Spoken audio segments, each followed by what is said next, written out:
चरणन में वास।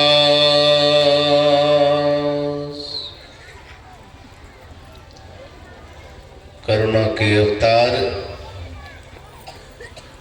पतित पावन परमाराध्य सद्गुरु महाराज के चरणों में कोटि कोटि नमन।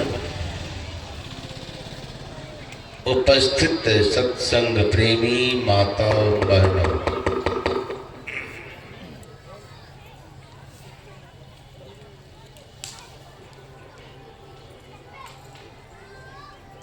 उधर बाजा बजता था, यहाँ बाजा जाता, यहाँ का बाजा का पता नहीं चलता। इतना बढ़िया साउंड है।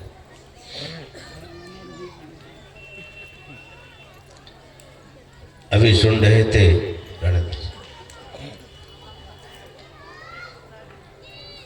गोस्वामी तुलसीदास जी महाराज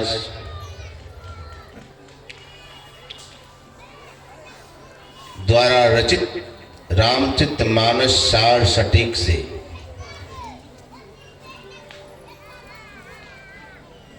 निज अनुभव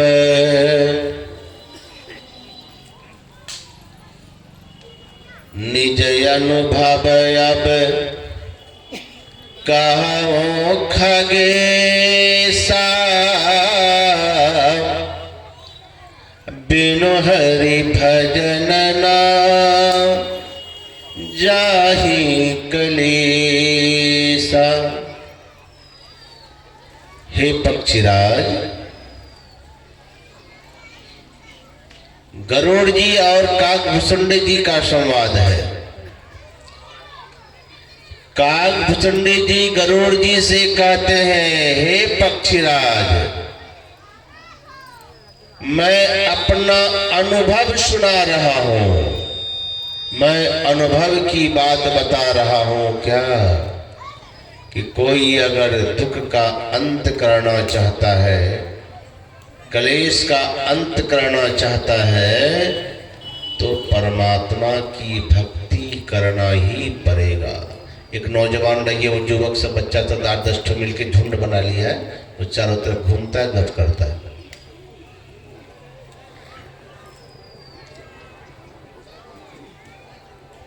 जब तक हम परमात्मा की भक्ति नहीं करेंगे, तब तक दुख का अंत होने वाला नहीं है। प्रातः काल भी सुन रहे थे, क्या सुन रहे थे कि ब्रह्मा जी भगवान शंकर का संवाद और अभी काकभूषुंड जी गरुड़ का संवाद। जीवन में कोई ऐसा नहीं है जो दुख चाहता है। कोई दुख चाहता है? इतने लोग बैठे हैं, कोई भी एक आदमी भी हाथ उठा के कहिए कि हाँ बाबा, दुनिया में सारा दुख हम ही को दे दीजिए, हम दुख ही चाहते हैं। कोई नहीं, कोई दुख नहीं चाहता है, लेकिन फिर भी दुख आता है कि नहीं? दुख आता है। नहीं चाहने पर भी क्या होगा? दुख आएगा आपके जीवन में, और आता भी है। अच्छा, दुख आता क्यों है? हम चाहते नहीं है कि हमारे जीवन में दुख हो, संकट हो, विपत्ति हो, दुख का दिन देखना पड़े। फिर दुख आता क्यों है? और फिर दुख कोई चाहता भी नहीं है। लेकिन कबीर साहब कहते हैं, हमको तो दुख ही चाहिए, सुख नहीं चाहिए। क्यों? कबीर साहब कहते हैं, सुख के माथे सिल पड़े, नाम हृदय से जाए, बलिहारी व दुख की जो पल पल नाम रटाए। देखिए, दुख तो चाहते नहीं है हम लोग, लेकिन दुख है, अभिशाप मानते हैं। लेकिन दुख ही एक ऐसा चीज है जिसके कारण लोग भगवान को, गुरु को, साधु पुरुष को, संत को याद करते हैं। आपके जीवन में कोई दुख नहीं, कोई संकट नहीं, कोई क्लेश नहीं, तो आप निश्चिंत होकर के संसार में यह काम वह काम उधार उधार बिल्कुल अलमस्त घूम रहे, कोई चिंता नहीं। लेकिन घर में थोड़ा संकट आ जाए, कष्ट आ जाए तो दौड़ पड़ते हैं कहाँ? गुरु महाराज के दरबार में, संतों के पास, साधुओं के पास। बाबा बहुत दुखी हूँ, बाबा बहुत दुखी हूँ। क्यों? यह काम वह दुख वह दुख, 1000 दुख। कब आए? साधु के चरण में कब आए? गुरु के चरण में कब गए? भगवान के चरण में कब गए? जब हम आपके सिर पर दुख आता है, और सुख आता है तो कोई नहीं जाता, कोई जाना नहीं चाहता। सब मौज में मस्ती में घूमते रहते हैं। दुख कोई पसंद नहीं करता, लेकिन दुख आता है। कैसे आता है?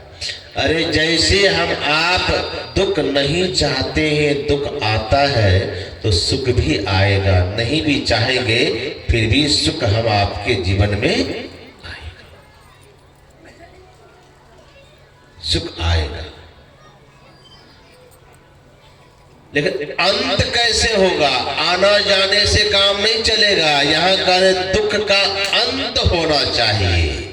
दुख कभी नहीं अभी हमारे जीवन में, दुख हमारे जीवन में नहीं आते, नहीं चाहते हैं। लेकिन ऐसे हैं, आपने पढ़ा होगा, महाभारत को सुना होगा कि भगवान कृष्ण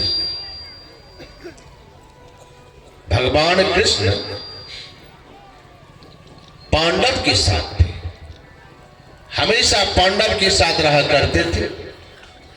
भगवान किस पांडव के साथ है, और पांडव के हर परिस्थिति में भगवान ने सहायता की है।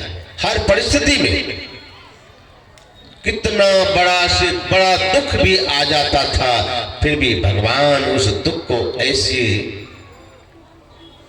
ऐसे समाप्त कर देते थे जैसे समुद्र में बूंद समा जाता है। कठिन से कठिन परिस्थिति में भी भगवान ने पांडवों की रक्षा की है हर तरह से। लेकिन जब वही पांडव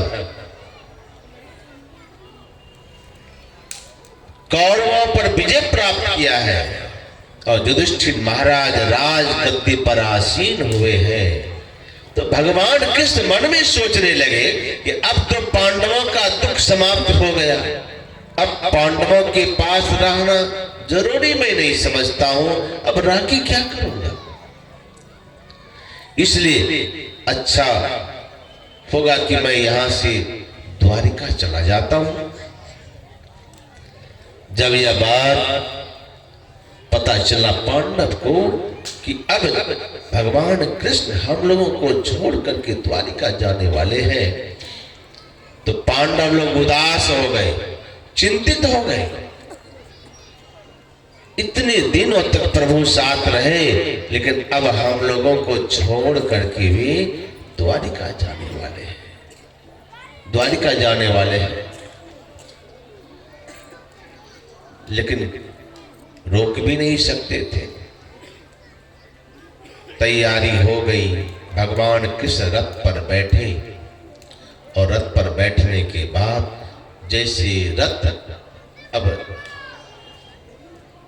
पर सवार होकर के जैसे भगवान कृष्ण अब निकलने नहीं वाले थे कि तब तक कुंती माता आती है और भगवान कृष्ण के सामने आकर के फूट फूट कर रोने लगी। क्यों रोने लगी किसी को पता नहीं कि आखिर कुंती मां रोती क्यों है, कारण क्या है। भगवान कृष्ण भी अवाक हो गए कि आखिर कारण क्या है जो रो रहे हैं आज कुंती बुआ। भगवान कृष्ण रथ पर से उतरे और कुंती माता के पास जाकर के कहा कि बुआ अचानक इतनी रो क्यों रही हो? ऐसा रोते हुए तुमको मैंने कभी नहीं देखा। अनेक तरह से भगवान कृष्ण समझाने लगे, लेकिन कुंती माता चुप नहीं हो रही है और फोट फोट करके रोने लगी। जब फोट फोट के बहुत रोने लगी तो भगवान कृष्ण को रहा नहीं गया और कहा, बुआ अरे कुछ मांगना है तो मांग लो वरदान, मांग लो वरदान हमसे, लेकिन चुप हो जाओ। भगवान कृष्ण ने जब कहा कि बुआ कुंती कुछ मांग लो, जो मांगना है मांग लो, तो माता कुंती कहती है, हे कृष्ण अगर देना ही चाहते हो तो एक वरदान दे दो। क्या? कहा कि हमारे जीवन में दुख भर दो, विपत्ति दे दो, संकट दे दो। भगवान कृष्ण ने सोचा कि ये क्या मांग रहे हैं। कहा, बुआ तुमने जीवन भर तो दुख का ही सामना किया, विपत्ति का ही को ही झेला, कष्ट को ही झेला। आज तुम्हारा बेटा जब राज सिंहासन पर बैठ गया, सुख का दिन आया, तो फिर तुम वही घुमा करके दुख मांग रही हो। कारण ये वरदान नहीं है। अरे मांगना है तो वरदान मांगो, ये वरदान थोड़ी ये दुख दे दो हमारे जीवन में। भगवान कृष्ण ने कहा कि और कुछ मांगना है तो मांग लो, लेकिन यह विपत्ति मत मांगो। इसलिए कि हे बुआ तुम्हारे विपत्ति के दिन मैंने बहुत देखे हैं, तुम्हारे दुख के दिन मैंने बहुत देखे हैं, इसलिए अब नहीं चाहता हूं कि तुम्हारे जीवन में फिर दुख आए, फिर तुम्हारे जीवन में विपत्ति आए। इसको छोड़ के जो कुछ मांगना है सो मांग लो बुआ, मांग लो।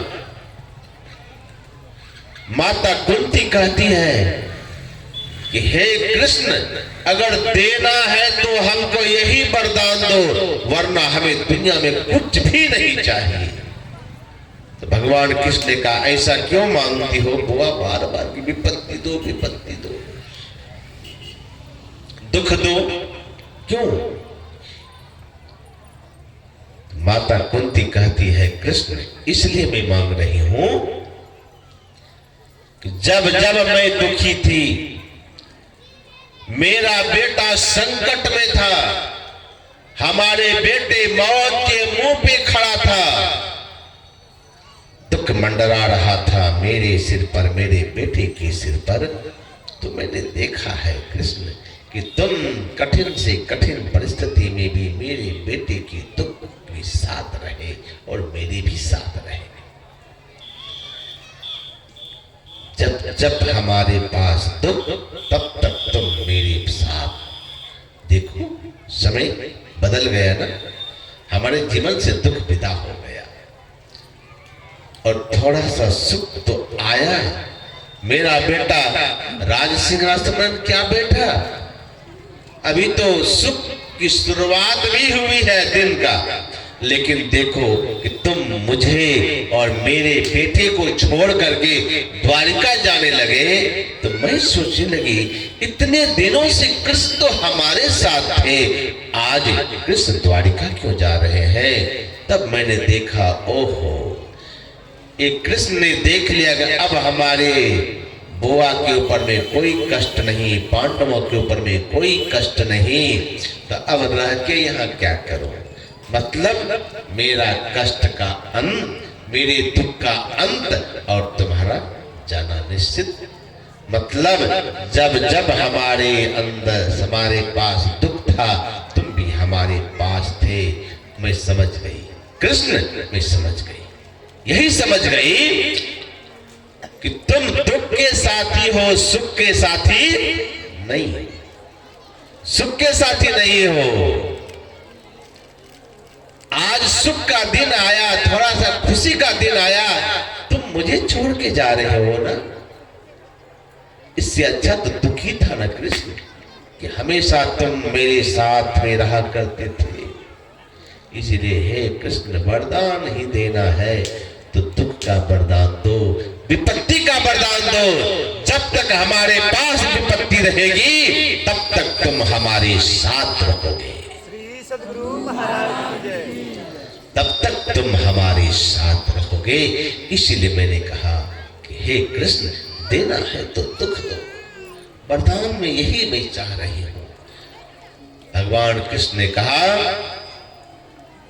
कि बुआ, तुम्हारे अंदर में यही भावना है ना कि भगवान हमारे साथ रहे, भगवान हमारे साथ रहे। तो सुनो, मैं तो पुनः फिर तुम्हें दुख का वरदान नहीं दे सकता, लेकिन तुम्हारे अंदर में यह कामना है कि कृष्ण हमारे साथ रहे। जाओ, मैं उनके पास हमेशा रहता हूँ। किनके पास? बुआ कंती, जो मेरा भक्ति करता है, मेरा भजन करता है। तुम मुझे अपने पास रखना चाहती हो, दुनिया का कोई भी वैभव समर्पित कर दोगे, मैं साथ रखने वाला नहीं। एक ही साधन है हमें बस करने का, वह है भक्ति। जाओ, मैं तुझे भक्ति का वरदान देता हूँ। बुआ, भक्ति करो, मैं तुम्हारे साथ में हमेशा रहा करूँ। श्री सद्गुरु महाराज की जय। भक्ति करो, मैं हमेशा साथ रहा करूंगा। आज वही बात हमारे काकभूषणी जी कहते हैं। हे गरुड़ जी, हे पक्षीराज, दुख का अंत कब होगा? जब हम सुख के सागर में जाएंगे, सुख के धाम में जाएंगे।